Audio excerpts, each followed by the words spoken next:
La situation nutritionnelle demeure préoccupante en République démocratique du Congo. Un enfant sur 2 souffre du retard de croissance. Un enfant sur 10 souffre de la malnutrition aiguë.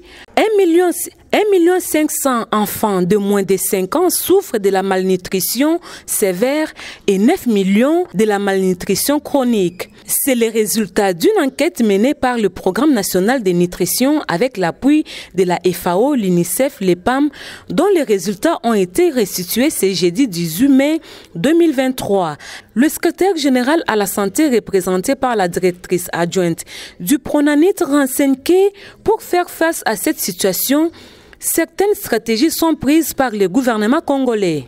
Au regard de l'ampleur des problèmes nutritionnels, la réponse nécessite non seulement la mise en échelle des actions directes, mais également le renforcement de l'intégration des indicateurs nutritionnels dans les stratégies opérationnelles et politiques des secteurs sensibles et contributeurs.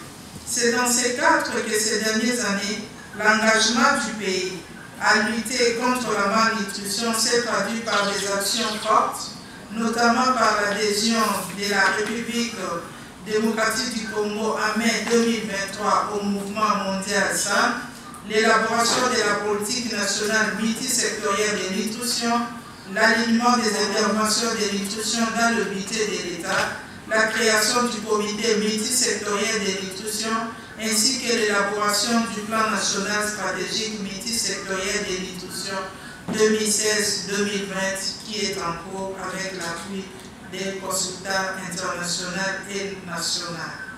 Un nouveau plan stratégique multisectoriel pour la période de 2023-2030 est en élaboration et entendu pour être présumé au Forum national de nutrition qui se tiendra au mois d'octobre 2023.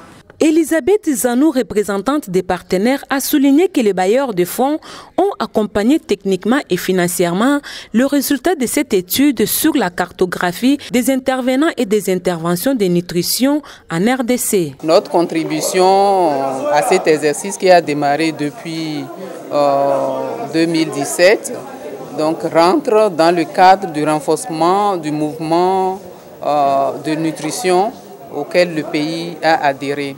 Donc, pour ce mouvement exige des partenaires des programmes nutrition une analyse des interventions, qui fait quoi et où, pour savoir si nous sommes en train de répondre aux besoins des populations en matière de nutrition et de sécurité alimentaire. Donc, comme je vous l'ai dit, les partenaires que nous sommes, les agences des Nations Unies qui font partie du réseau des Nations Unies pour la nutrition. Comme vous le voyez ici, il y a la FAO, il y a l'UNICEF, il y a le PAM, il y a d'autres agences aussi. Les 3 agences-là quand même ont contribué techniquement et financièrement à ce que l'exercice de cartographie se fasse. Ça nous permet de savoir qui sont les partenaires qui appuient le gouvernement, quelles sont les interventions qu'ils font et où ils les font, et est-ce que ces interventions sont en train de couvrir les populations qui sont réellement dans le besoin. Par cette étude, le souci des parties prenantes est d'améliorer la situation nutritionnelle dans les 26 provinces de la RDC.